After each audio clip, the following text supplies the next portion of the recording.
સજા વ્યક્તિના શરીરને સ્પર્શે છે, જ્યારે ક્ષમા એ વ્યક્તિના હૃદયને સ્પર્શે છે. ભગવદ્ ગીતાનો અધ્યાય 3 અને શ્લોક 18. ભગવાન બોલ્યા કે તે એટલે કે કર્મયોગથી સિદ્ધ થયેલો મહાપુરુષનું આ સંસારમાં ન તો કર્મ કરવાનું કશું પ્રયોજન રહે છે અને ન તો કર્મ ન કરવાનું પણ કશું પ્રયોજન રહે છે.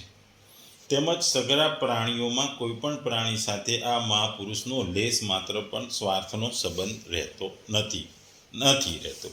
બીજા શબ્દોમાં કહીએ તો આત્મ સાક્ષાત્કાર પામેલા મનુષ્યને નિત્ય કર્મ કરવાની ન તો જરૂર રહે છે અને ન તો આવું કર્મ કરવા કોઈ કારણ હોય છે.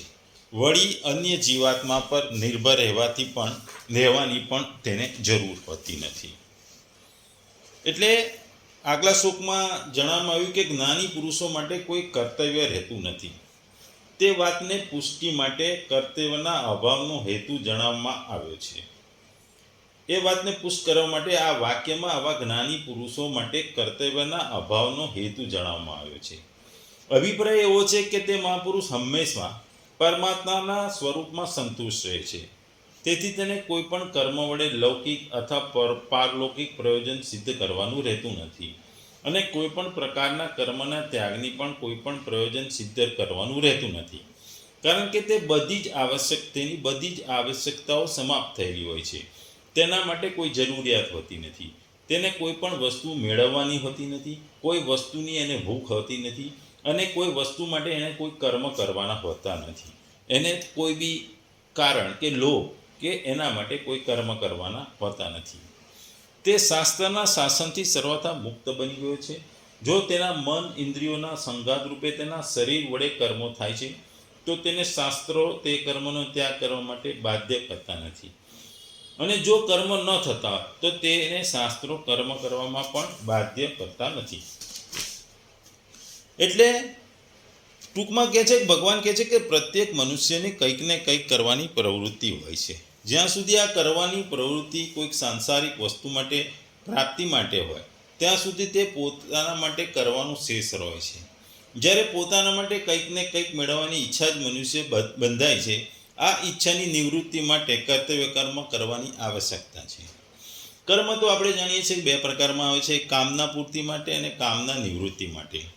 સાધારણ મનુષ્ય તો કામના પૂર્તિ માટે જ કર્મ કરે છે, પણ કર્મયોગી કામના નિવૃત્તિ માટે કર્મ કરે છે. એટલે માટે કર્મયોગથી સિદ્ધ થયેલો મહાપુરુષમાં પણ કોઈ પણ કામના ન રહેવાને કારણે તેનો કોઈ પણ કર્તવ્ય સાથે કિંચિત માત્ર પણ સંબંધ નથી રહેતો. તેના દ્વારા નિસ્વાર્થ ભાવથી સમસ્ત સૃષ્ટિના હિત માટે આપોઆપ કર્તવ્ય કર્મો થતા રહે છે.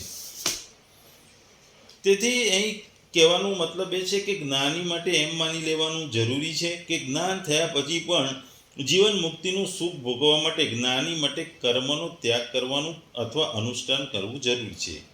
કારણ કે જ્ઞાન થયા પછી મન અને ઇન્દ્રિયોના આરામરૂપી તુચ્છ સુખથી તેને કોઈ સંબંધ હોતો નથી. તે હંમેશા માટે નિત્યાનંદમાં મગ્ન રહે છે અને સ્વયં આનંદ સ્વરૂપ બની જાય છે. તેથી જો કોઈ સુખ વિશેષની પ્રાપ્તિ માટે પોતાના કર્તવ્ય પ્રકારના ગ્રહણ કે ત્યાગના રૂપમાં શેષ માને તો તે વાસ્તવમાં જ્ઞાની નથી. ખાસ સ્થિતિએ પહોંચ્યા પછી કોઈ એવું ધારી લે છે કે મને જ્ઞાન મળી ગયું, તેથી તે પોતાના જ્ઞાની સમજી લે છે. પરંતુ આગળ 17ના શ્લોકમાં જણાવેલા લક્ષણો જે જ્ઞાનીમાં હોય છે તે યુક્ત માન્યતાથી દૂર છે. આ વસ્તુને પ્રમાણિત કરવા ભગવાને ઉત્તર ગીતામાં પણ કહ્યું છે કે જે યોગી જ્ઞાનરૂપી અમૃતથી તૃપ્ત અને કૃતકૃત્ય થયો છે તેના માટે કોઈ પણ કર્તવ્ય નથી, અને જો કોઈ કર્તવ્ય માટે છે તે તત્વજ્ઞાની નથી. એટલે અહીં ભગવાન એવું જણાવવા માંગે છે કે જેવી રીતે કર્મ કરવું અથવા કર્મ નહીં કરવાનું જ્ઞાનીનું કોઈ પ્રયોજન હોતું નથી, તેવી જ રીતે સંસારમાં તેઓ સ્થાવર જંગમ કોઈ પ્રાણી સાથે લેશ માત્ર પ્રયોજન રહેતું નથી. અભિપ્રાય એવો છે કે જેનું દેહાભિમાન સર્વસ્થા નષ્ટ થયું ન હોય, જે પરમાત્માની પ્રાપ્તિ માટે સાધન કરી રહ્યો અને સાધક જો કે પોતાના સુખ ભોગ માટે કશું ઈચ્છતો નથી, તો પણ શરીરના નિર્વાહ માટે કોઈને કોઈ રૂપે તેને અન્ય પ્રાણીઓ સાથે કંઈક ને કંઈક તો સ્વાર્થનો સંબંધ હોય છે. તેથી તેના માટે શાસ્ત્રની આજ્ઞા પ્રમાણે કર્મનું ગ્રહણ અને કર્મનો ત્યાગ એ કર્તવ્ય બને છે. પણ સચ્ચિદાનંદ પરમાત્માને પામેલા જ્ઞાનીના શરીરમાં અભિમાન નહીં હોવાથી તેને જીવનની પરવા હોતી નથી. આવી સ્થિતિમાં તે શરીરનો નિર્વાહ પ્રારબ્ધ અનુસાર પોતાની મેળે થયા જ કરે છે. તેને કોઈ પણ પ્રાણી સાથે કોઈ પણ પ્રકારનો સ્વાર્થ સંબંધ હોતો નથી અને તેનું કોઈ પણ કર્તવ્ય શેષ રહેતું નથી અને તે સર્વથા કૃતકૃત્ય બની જાય છે. તે કર્મો કરતો નથી, પણ પ્રારબ્ધ અનુસાર લોક દ્રષ્ટિએ તેના વડે લોક સંગ્રહ નિમિત્તે કર્મો થયા કરે છે. ખરેખર તો તેનો સંબંધ કર્મો સાથે લેશ માત્ર હોતો નથી. આવા કર્મોને કર્મ ગણવામાં પણ આવતા નથી. એટલે અહીં કહેવાનો મતલબ એ છે કે જે આત્મ સાક્ષાત્કાર પામેલો છે, વિભૂતિ આત્માની અલૌકિક અવસ્થામાં હોય છે, સ્થિત હોય છે, તેમની પ્રત્યેક પ્રવૃત્તિ ભગવાનની સેવામાં દિવ્ય બની જાય છે. અંત સાંસારિક મનુષ્યો માટે શારીરિક અવસ્થાને વર્ણાશ્રમ ધર્મ અનુસાર નિર્ધારિત કરેલા કર્મો તેમને લાગુ પડતા નથી, કારણ કે તે સંસારથી દૂર થઈ ગયો છે. અહીં અને કર્મ અને ભક્તિનો તફાવત સમજવો બહુ જરૂરી છે. અગાઉ ભગવાન કૃષ્ણએ કહ્યું હતું કે કર્મ નિયત સાંસારિક કર્તવ્યો અંગે ઉપદેશ આપી રહ્યા કે ભગવાનને સમર્પિત કરી તેમનું પાલન કરવું જોઈએ. આ મનની શુદ્ધિ માટે બહુ જ જરૂરી છે, આવશ્યક છે. તેમજ સાંસારિક વિકારોથી ઉપર ઉઠવામાં એ મદદ પણ કરે છે.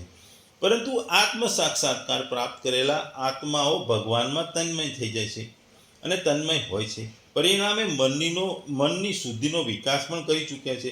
આવા પ્રબુદ્ધ સંતો ધ્યાન, પ્રાર્થના, કીર્તન, ગુરુ સેવા જેવી શુદ્ધ આધ્યાત્મિક પ્રવૃત્તિઓમાં અથવા ભક્તિમાં વ્યસ્ત રહે છે, પરોવાયેલા રહે છે.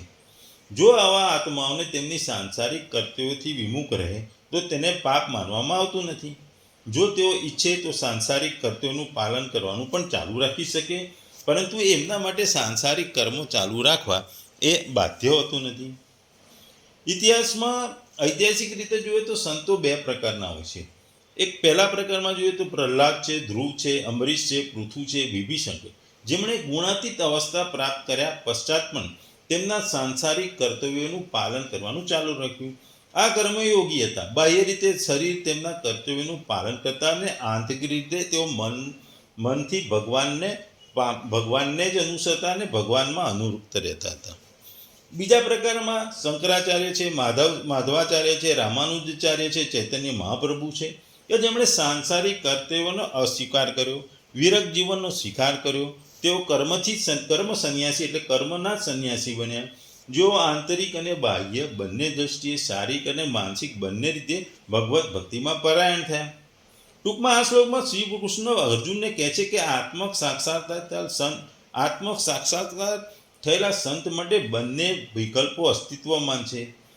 એટલે અહીં ભગવાન ઘણા બધા હેતુઓ જણાવીને એવું કહે છે કે જ્યાં સુધી મનુષ્યને પરમશ્રેય પરમાત્માની પ્રાપ્તિ ન થાય ત્યાં સુધી તેના માટે સર્વ ધર્મનું પાલન કરવું, અર્થાત પોતાના વર્ણ પ્રમાણે વિવિધ કર્મોનું અનુષ્ઠાન નિસ્વાર્થ ભાવે કરવું એ આવશ્યક કર્તવ્ય છે.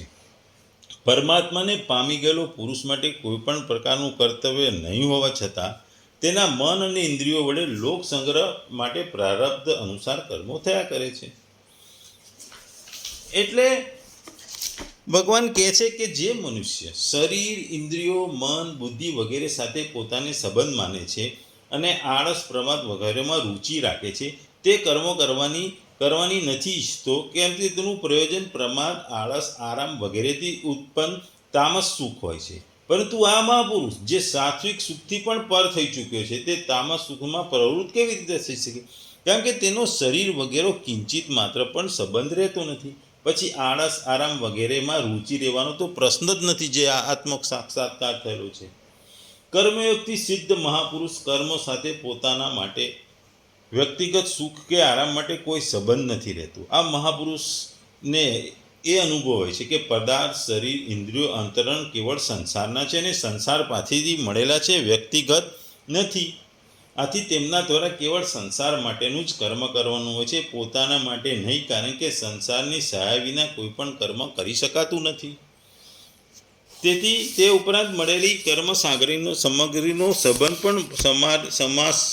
પણ સમિષ્ટ સંસાર સાથે જ છે, પોતાની સાથે નહીં.